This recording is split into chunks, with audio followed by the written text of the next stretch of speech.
2024 সালের লোকসভা নির্বাচনে প্রচার পর্বে এগিয়ে রয়েছে তৃণমূল কংগ্রেস সমস্ত রাজনৈতিক দলগুলোর থেকে। আমি এটা কোনো মন গড়া কথা বলছি না, এটা বলছে নির্বাচন কমিশন। আমরা সকলেই জানি যে নির্বাচন কমিশনের থেকে অনুমতি নিতে হয় ছোট বড় যে কোনো সভা মিটিং মিছিল করতে হলে।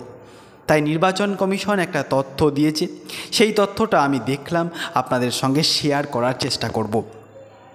এবার 2024 সালের লোকসভা নির্বাচনে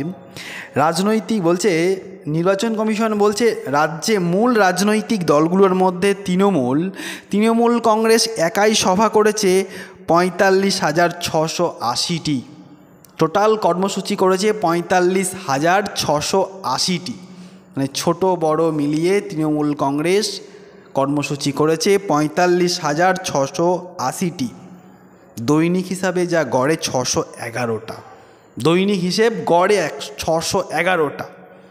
বিজেপি করেছে মোট 21,629টি।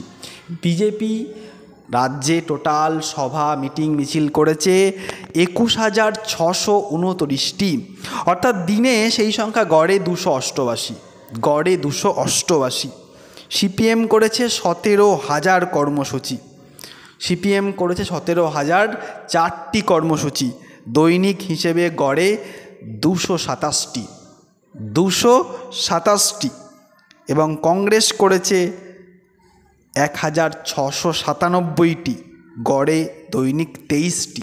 তাহলে আমরা গড় দেখলাম, তৃণমূল কংগ্রেস করেছে 611টি গড়, দিনে গড়ে তৃণমূল কংগ্রেস করেছে 611টি, বিজেপি করেছে 288, সিপিএম করেছে 227 আর কংগ্রেস করেছে 23টি।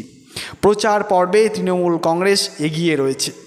আগামীকাল 4 তারিখ ভোটের রেজাল্ট, আমাদের সকলের নজর তো থাকবেই সেদিকে, কোন কেন্দ্রে কীরকম রেজাল্ট হয়। আমরা সেই রেজাল্ট নিয়ে আপনাদের সামনে আসার চেষ্টা করব। কোন হবিয়েট প্রার্থী হারলো, কেন হারলো, কোন বিধানসভায় কত ভোটে জিতলো, কত ভোটে হারলো, সব চুলচেরা বিশ্লেষণ হবে, আমরা নিয়ে আসব।